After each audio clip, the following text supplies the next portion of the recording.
안녕하세요. 안녕하세요, 여러분. 지난 시간에 이어서 계속 하겠습니다.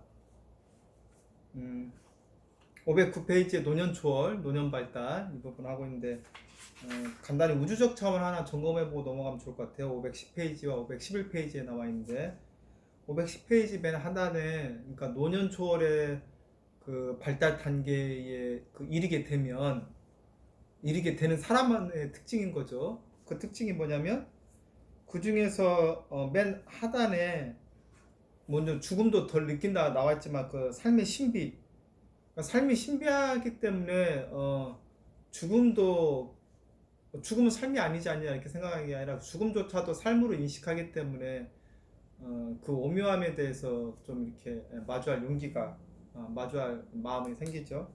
그러니까 삶의 신비한 차원을 받아들인다. 한번 읽어보면 좋아요. 인생의 모든 것이 과학적 범위 내에서 설명되어야 한다는 지적 경직성에서 초월된다. 그러니까 지적 경직성이라고 표현했습니다. 그러니까 앞에서 과학주의와 물질주의, 합리주의를 지적 경직성이라고 이야기한 거죠. 우리가 과학을 좀 이렇게 공부하다 보면 뭐 이렇게 자기 그 생각으로 이렇게 단정짓게 되면 그게 이제 경직성이 될 가능성이 커요. 왜냐면 굉장히 많은 그 석학이나 과학자들도 어, 시대의 흐름에 따라서 계속 밝혀지면서 이렇게 틀린 것이 밝혀지기 때문에 현재 패러다임, 현재에서 맞다 이것이 영원히 진리일 수 없다. 그러니까 과학이 어떤 진리를 밝히는 학문은 아니거든요. 자연과학을 이해하기 위해서 노력하는 학문인데 진리를 연구하는 학문이라고 보지는 않는다고 과학자들이 이야기하죠. 그렇기 때문에 지적 경직성을 초월하고 과학적 설명에 대한 집착으로부터 인간의 지적 능력에 한계가 있다라고 받아들이는 거죠. 그러니까 과학적 세계관에 집착하는 이런 합리적인 세계관에서 좀 더 유연한 초월적인 어떤 세계관으로 바뀌게 된다. 굉장히 중요한 부분입니다. 그러니까 여러분들이 앞으로 계속 더 학식이 높아지고 더 많이 배울수록 그 과학주의 그 사고를 유연한 과학주의 사고관으로 변형시켜 나가야 할 가능성이 큽니다. 그러니까 과학을 배우는데 지적 경직성으로 나아가면은 위험 좀 그거는 좀 지양해야 한다. 여러분들 좀 그렇죠? 뭐 삶의 어떤 신비를 경험하게 된다라는 것, 지적 경직성이 줄어들면서 그렇죠. 그러니까 우리가 꽃 하나에도 우주가 담겨 있다는 얘기는 그 꽃이 피어나려면 어떤 자연 환경이나 빛이나 물이나 그게 다 우주에서 오는 거지 않습니까? 우주의 기체이지 않습니까? 뭐 여러분들이 불꽃 같은 게 타올라서 사라지면 그 탈 때에도 물론 그런 기체가 있지만 그 원소들이 있겠지만 타고 나서도 그 연기가 있죠. 그러니까 삶의 신비란 얘기는 우리가 굉장히 알면 알아갈수록 신비한 것들이 많습니다. 그게 이제 과학이 다 증명해내면 신비할 게 없을 수도 있겠지만 그럴 날이 있을까요? 싶지만 그래요. 511페이지에 그 삶의 기쁨이라고 했네요. 그러니까 노년 초월이 되면 삶에서 기쁜 것이 많이 느껴진다. 사소한 것에서 거대한 세계를 경험하는 기쁨을 꽃 한 송이에서 우주의 신비를 경험한다고 제가 방금 그 예를 들은 거죠. 그렇죠? 사소한 곳에서 거대한 세계를 경험한다. 그렇죠? 제가 쓰고 있는 이 책상도 이게 이제 나무였겠지만, 그렇죠? 이게 얘가 얼마나 오래 자라서 또 여기 있다가 이제 물론 이제 그 사소한 것이라고 하면은 아무튼 여러분들이 막 거대한 것에서 느끼는 게 아니라 사소한 것에서 신비로움을 느끼고 기쁨을 느낄 때 그것이 이제 노년 초월이 돼간다. 그거는 꼭 노년기 때 해야 할 일이 아니라 여러분들 나이 때라든가 중년기 때, 청년기, 중년기 때 이런 경험이 쌓아지면서 노년 초월로 가죠. 노년기 때 갑자기 이렇게 되기는 저는 어렵다고 생각합니다. 그러니까 갑자기 되는 경우는 아까 말씀드렸듯이 뭐 죽은 경험을 하거나 진짜 막 그런 경험이 있어야 돼요. 갑자기 이렇게 되려면. 근데 그 대다수는 자기가 살아온 방식대로 3살 버릇 뭐 여든까지 간다라는 속담같이, 또 제가 이제 그 이상심리학 지금 가르치고 있지만 성격 장애가 거의 열의 아홉이 변화 없이 그냥 나이를 먹어도 그렇게 간다고 제가 심리학에서도 얘기하듯이, 그러니까 여러분들 20대 때가 굉장히 그 각도기로 보자면 각도가 1도 차이만 나도 나중에 10년, 20년 뒤에는 그 1도 차이가 엄청나지 않습니까? 여러분들이 지금 20대 때는 물론 이제 30대, 40대도 다 중요하겠지만 여러분 나이에 굉장히 어떤 삶의 방향성을 트는 중요한 시기라고 저는 보고 있습니다. 여러분들께서 선택할 수 있는 그 창조적인 힘이 있다고 저는 보고 있습니다. 그래요. 그래서 지금 514페이지에도 재밌는 내용이 나와 있어요. 노년초를 촉진하는, 자아초를 촉진하는 시공간 연습, 세대 연결 연습, 꽃과 하나 된 연습, 이런 거 나와 있는데 나중에 시간이 되면 좀 자세히 해보죠. 네. 세대 연결 연습에 뭐 유전적 연쇄 이야기도 나와요. 근데 나중에 뭐 전생이라든가 제가 앞에서도 간략히 언급했지만 뭐 우리가 그 영재발굴단인가 TV에 보면 영재발굴단 같은 거 보면 어린 뭐 5세, 5세, 6세, 7세 이런 초등학생 아이들이 막 외국어를 잘한다든가 아니면 그림 같은 걸 배운 적이 없는데 저도 기억이 나요. 막 차에도 그리고 그래서 미술하신 분들이 평가했을 때 이거 뭐 대단한 거다라고 뭐 천재적인 걸 어떻게 표현할 수가 없는데, 그 아이들이 배운 적이 없는 미술이나 뭐 음악이나 악기나 뭐 언어나 이런 거는 유전적 연쇄로 설명이 되죠. 그게 바로 이제 전생이라는 것과 연결돼서 설명이 가능한 부분이라고 봅니다. 제가 앞에서 DNA, RNA라고 얘기했던 부분이죠. 나중에 그 단어이 나오니까 다시 한번 여러분들 한번 생각을 같이 이야기를 해보죠. 자기 그 기억, 전생의 업이나 기억을 내가 깨달은다면 현재의 삶이 얼마나 그렇게 자기가 잘하고 있는 그 재능을, 여러분들이 가지고 있는 재능이나 그 전생의 재능 혹은 유전적 연세에 대해서 깨닫지 못하고 가면은 얼마나 그게 아쉽겠습니까? 그렇죠? 여러분들의 재능, 여러분들의 그 창조성을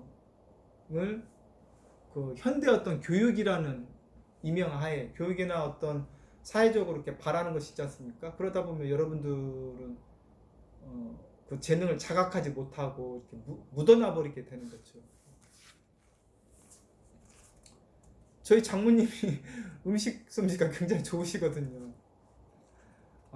재능이 좀 섞였죠. 음식을 굉장히 많이 잘 만들어서 남들, 친척들이나 뭐 다른 분들을 많이 나눠주세요. 그냥 나눠주시는 걸로. 근데 그 재능이 좀 아깝죠. 뭐 반찬집을 하셨으면 굉장히 더 많은 사람들한테 그 좋은 일을 하셨을 텐데, 예를 들면 그 손맛이 좋은 거를 이렇게 그냥 가족들에 한정돼서 이렇게 끝나신 제 옆에서 봤을 때 그랬습니다. 예를 들면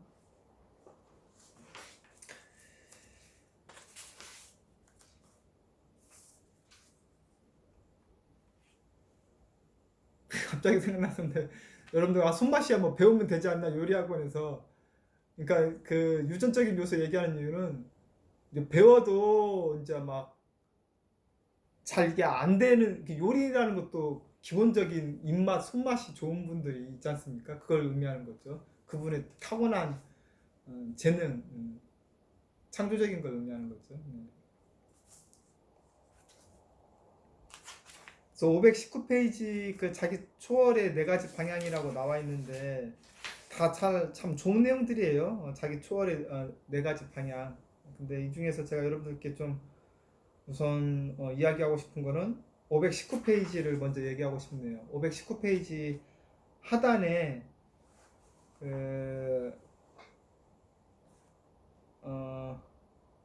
맨 하단 달락, 519페이지 맨 하단 단락에 자기 초월을 이룬 사람은 일반적으로 다음과 같은 심리적 변화가 일어난다. 관심의 초점이 자기에게서 타인에게 변한다. 그러니까 여러분들이 아직 여러분들 나이에는 그 타인에게 관심을 가지기는 어려울 수 있어요. 내 앞에서 사소한 것이라고 했기 때문에 사소한 것에서 우리가 관심을 가져나가면 됩니다. 그러니까 자기에게만 아직 관심이 있다면 자기 초월을 아직, 그렇죠, 자기 초월적 단계로 가지 못했다라는 증거가 되는 거죠. 근데 자기 초월적 단계로 가는 것이 바로 그 전 단계가 자아 실현이기 때문에 자아 실현으로 가는 길목이기도 하죠. 그러니까 자기를 잘 실현할 수 있는 사람은 자기 초월도 가능한 겁니다. 근데 자아 실현도 가는 것도 어렵죠. 왜냐면 그 상당히 윗단계이기 때문에 우리가 항상 먹고 사는 문제, 그렇죠? 그게 그 하위에 있는데 그 단계에 머물러서 10년, 20년, 30년을 살아갈 가능성이 크거든요. 그렇기 때문에 먹고 사는 문제는 사실 타인보다는 자기한테 초점이 가 있는 문제인데, 이렇게 연습을 해보는 거죠. 앞에서 아까 그 연습이 나왔듯이 자기에게서 타인으로부터 자기 중심성, 이기성과 자기 중심성에서 다른 사람에 대한 배려나 다른 사람에 대한 공감으로 가는 거죠. 그래서 둘째, 가치관 변화가 일어나는데 자기 초월을 이룬 사람들은 더 이상 돈이나 권력이나 타인의 인정 같은 외재적 가치에 이끌리지 않으며, 그렇죠? 이 부분이 중요한 거죠. 돈이나 권력이나 타인의 인정. 돈이 안 중요하다는 건 아닌데, 돈이 그렇게 상위 순위에 있지가 않죠. 돈은 다른 사람을 돕기 위해서 혹은 내 자아 실현과 자아 초월을 위한 어떤 수단으로서 좀 더 있을 수 있으면 뭐 그런 걸로 생각하는 거지. 내가 맛있는 거 먹고 내가 좋은 차 사고 큰 집에 살기 위한 목적으로 생각하지 않는다는 얘기인 거죠. 권력, 타인의 인정에 그렇게 이끌려 다니지 않는다는 의미죠. 타인의 인정, 사회에서 내가 무슨 좋은 가방을, 명품에 관련된 혹은 좋은 차를 타고 다녀야 다른 사람들을 나 인정해 줄 거야 라고 생각한다면 그게 역시 자기에게 아직 초점이 머물러 있는 상태인 거죠. 물론 저도 이렇게 몸을 가지고 살기 때문에 잠깐 생각을 해봐요. 예수님이나 부처님 시대에는 차도 없었고, 물론 당연히 차도 없었고, 이렇게 지금과 같은 아파트도 없었는데, 그때처럼 살 수 있느냐? 그건 아니지요. 지금의 문화와 지금의 시대를 존중을 해주되, 그러니까 여기서도 우리가 계속 물질적인 추구가 우선순위냐, 아니면 자기 초월과 영적 자기 초월성 혹은 영적인 추구, 이것이 가장 최우선순위가 되냐는 차이가 있는 것이죠. 그거에 대한 관심도 없거나 그걸 추구하지 않는 것하고, 내가 물질이 중요함을 알지만 그보다 더 중요한 거는 그런 영적인 초월, 자아의 실현, 자아 초월, 이것을 첫 번째로 두느냐, 그리고 그거를 내가 의식하고 있느냐가 다르다는 것이죠. 그래서 자기 초월을 이룬 사람들은 520페이지에 세 번째에 도덕적 관심이 증가하고 이타적인 누가 이렇게 이야기하지 않아도, 그러니까 최소한 요즘 코로나 사태 때문에 무슨 마스크 그 업자들 이야기도 나오고, 중국도 이야기 많이 나오지만 이렇게 가짜 제품 그렇죠? 식당에서도 좀 백종원 그 프로그램 보면 많이 나오지 않습니까? 물론 좋은 분들도 나오는데, 좋은데 장사가 안 되는 분도 나오는데, 자기 이득 때문에 어떤 음식의 질이나 어떤 위생이나 이런 것보다는, 대기업도 마찬가지죠. 대기업도 많이 이렇게 과징금을 공정위에서 부과받는 이유는 통신사라든가 여러 대기업들이 그 어떤 판매량에 초점이 있지, 진짜 인간의 어떤 건강과 안녕과 그것보다는. 그래서 얼마 전이 아니고 요즘에 무슨 예를 들면 제가 잘 모르는데 어떤 소녀가 무슨 기후 변화 해가지고 세계적으로, 우리나라에도 있는 걸로 알고 있습니다. 그 기후 변화 청소년들이, 여러분들과 같은 청소년들이 학교를 가지 않는 대신에 그 기후 변화 촉구를 하는 그런 일이 있었죠.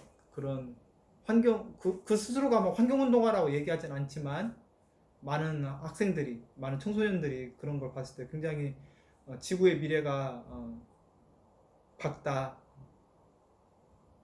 제가 앞에서 죄송한 얘기인데 미국 그 대통령께서는 그 기후변화 협약에 탈퇴했지 않습니까?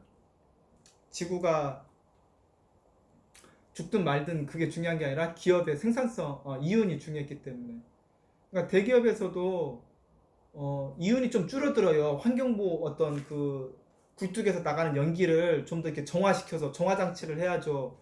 먼지 필터링 장치 해야죠. 오염수 독극물이 많이 나오거든요. 우리들이 안 쓸 수는 없어요. 제가 스마트폰을 쓰면서 환경보호론자라 이렇게 얘기할 수 없어요. 스마트폰 한 대를 만들기 위해서는 굉장한 많은 그 환경을 우리가 자원을 하고 독극물이 생산이 됩니다. 하지만 우리가 여기서 얘기하는 건 대기업이든 뭐 우리 개인들이 됐든 개인들이 뭐 플라스틱을 들 쓰든 이것도 관련이 있지만 그러니까 돈이 되진 않지만 공기오염이라든가 물을 깨끗이 정수시킬 수 있는 정수기를 설치를 안 한다는 게 문제인 거죠. 돈이 안 되기 때문에. 그러니까 이익에 관심이 가 있기 때문에. 그러니까 우리가 사실 개개인 한 명 한 명이 개개인은 다 결국 기업에도 다니고 공공기업에도 있고 다 있기 때문에 이 문제는 단순히 우리 개인의 문제는 아닙니다. 지구적 문제이고 우주적 문제가 되는 거죠. 그러니까 도덕적 관심이 증가하고 어떤 올바른 행위를 하는 거는 바로 이런 지구보호 문제, 환경기후 문제 이런 것과도 밀접한 것이죠. 단순히 뭐 북극이 녹고 있으니까 우리가 뭐 피부로 못 느낀다 뭐 이럴 수 있는데 그게 아니지 않습니까? 더 후대 세대들에게 그리고 젊은 청소년들과 젊은 아이들이 정말 맑은 하늘을 볼 권리가 있는 것이죠. 네. 그 다음에 네 번째에 정서적 고향이 나타나고 앞에서 그 고원 경험이라고 했죠. 정서적 고향이 일어나고 삶에서 어떤 그 기쁨, 경이로움, 환희, 놀라움과 같은 긍정 정서를 경험하게 된다. 그러니까 우리가 자기 것만 생각하면 오히려 그게 우울증이나 어떤 정신병리적인 문제를 일으킬 가능성이 커요. 그런데 우리가 관심이 나를 사랑하면서 나의 사랑을 바탕으로 뭐 내가 사랑을 다른 사람한테 많이 준다 해서 사랑이 고갈되는 게 아니라 사랑은 더 커지지 않습니까? 무한대로 커지죠. 그러니까 타인에 대한 그런 관심이나 사랑과 자비는 결국 내가 기쁨과 환희와 경이로움을 경험하기 때문에 우울증이나 어떤 정신병리에 빠질 겨를이 없죠. 네. 잠깐 좀 살다 보면 아픈 일이 있을 수 있어요. 근데 그런 아픔에 빨리 벗어나게 되는 거죠. 그 자기 회복력이라고 해요. 레질리언스라고 자기 탄력성이라고 하는데 자기 탄력성이 좋죠. 기본기가 좋기 때문에. 기본적인 영적 깨달음의 수준을 경험을 하고 고원 경험을 종종 자주 경험하는 사람들은 어떤 실패 경험이나 아픈 경험이 세상 살다 보면 당연히 있죠. 하지만 그 경험에서 다시 또 깨달음을 얻게 되는 거죠. 그래서 다시 또 고원 경험을 하는 거고 이게 계속 선순환이 일어나는 겁니다. 살다 보면 아픈 경험도 있고 실패 경험이 일어나는데도 불구하고 계속 회복적으로 그런 아픈 경험을 어떤 좋은 경험으로 삼는 거죠.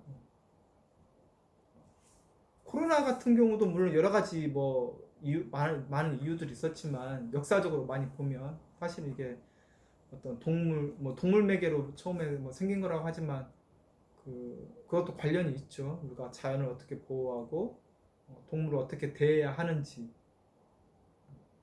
그러니까 항생제 오남용 이런 것들이 결국은 동물을 취약하게 만들고 항생제 오남용에 있어서 그게 인간에게 또 축적되고 인간의 그 면역력이 약해지면서 다른 어떤 그 병영균이 이렇게 활성화되고 다 사실 연결되어 있는데 우리가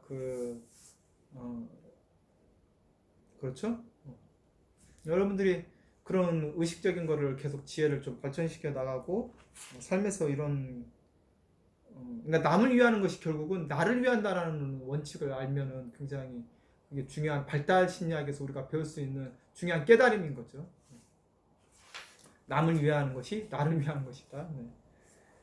그래서 522페이지에 임사체험 이야기가 나오는 임사체험은 뒤에 또 자세하게 나오니까 간략히만 넘어갈게요. 어떤 링이라든가 핀반 롬멜 이런 사람들이 그 삶의 소중함을 인식하게 되고 타인에 대한 관심이 증가하게 되고, 그렇죠? 물질적 가치관이 감소하게 되고 의미 추구가 증가하게 되고, 그렇죠?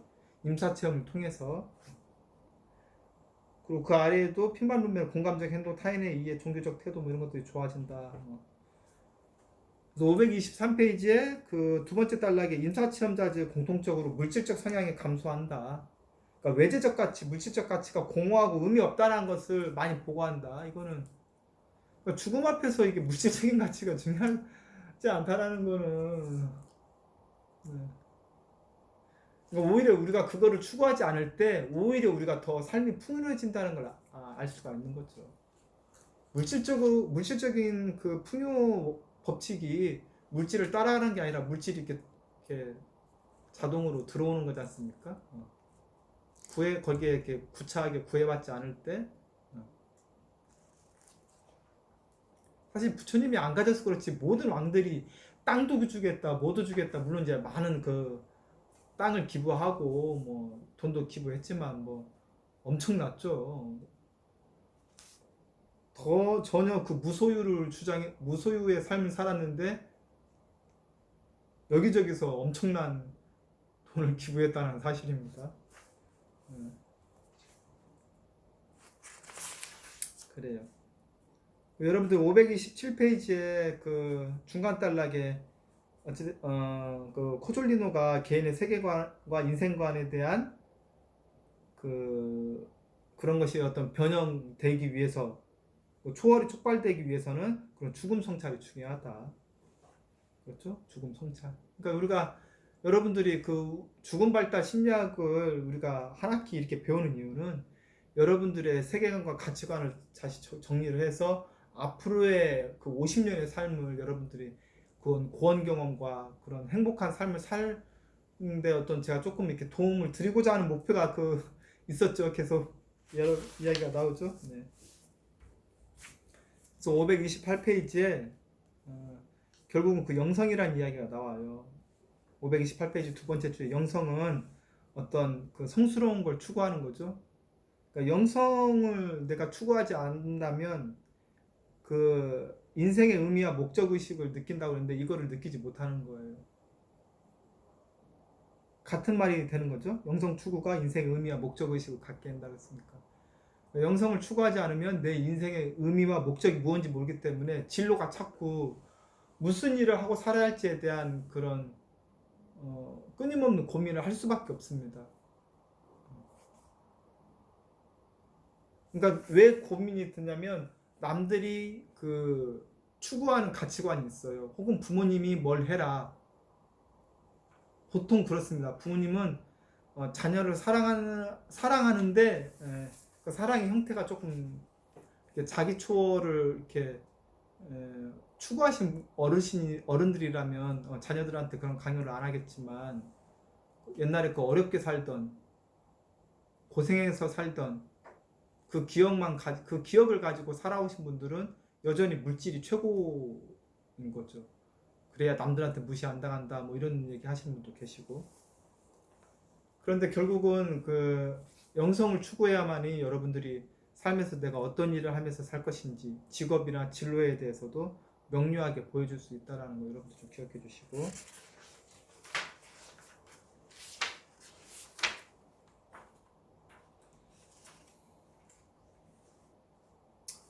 중간에 자아초월 심리학 이런 이야기도 나오는데 켄 일버라든가 굉장히 유명한 사람입니다. 중요하지 않은 건 아닌데 뒷부분에서 또 다루기 때문에 그때 함께 이야기를 하겠습니다. 마지막으로 550페이지 여러분들 두 번째 단락에서 꼭 한번 읽어보십시오. 550페이지 그 두 번째 단락에 여러분들이 죽음의 위협으로부터 방어해야 할 편협한 자기를 초월하기 때문에 두려움 없는 자유로운 삶이 가능하게 된다. 경직된 자기 경계가 허물어져 자기와 타자와 연결성이 회복되어 타인의 고통과 기쁨을 자기 것으로 느끼는 사랑과 자비의 삶을 나아가게 된다. 굉장히 중요한 말입니다. 여러분들 꼭 기억을 해주시고. 그래서 그 아래 단락에 뭐 나의 종교, 나의 신, 뭐 우리만의 사랑, 뭐 이것만 이렇게 여기게 되면 그러니까 이 종교도 나의 종교, 나의 신, 뭐 우리 가족 정도로만 이렇게 포괄되면 이것이 갈등과 투쟁을 초래할 뿐만 아니라 죽음의 불안도 벗어나지 못하게 한다. 그러니까 여러분들이 계속 반복적으로 얘기하지만 종교가 되었든 그것이 내 것이거나 뭐 다른 종교는 틀렸어 이렇게 경직된 그게 반복적으로 나옵니다. 그건 죽음 불안을 초월하는 건 한계가 있다. 그거는 제가 나중에 대면 수업을 하게 되면 오해가 없게 설명을 해야 하니까 대면 수업을 하게 되면 제가 그 부분을 좀 더 부연 설명을 드리도록 하겠습니다. 그러니까 굉장히 종교적으로 뭐 기독교가 됐든 뭐 불교가 됐든 종교적으로 이렇게 트이신 분들은 타 종교를 이렇게 내려보거나 그렇지 않습니다. 굉장히 신성하게 같이 여러분들 이 점을 조금 더 기억을 해주시고 그래요.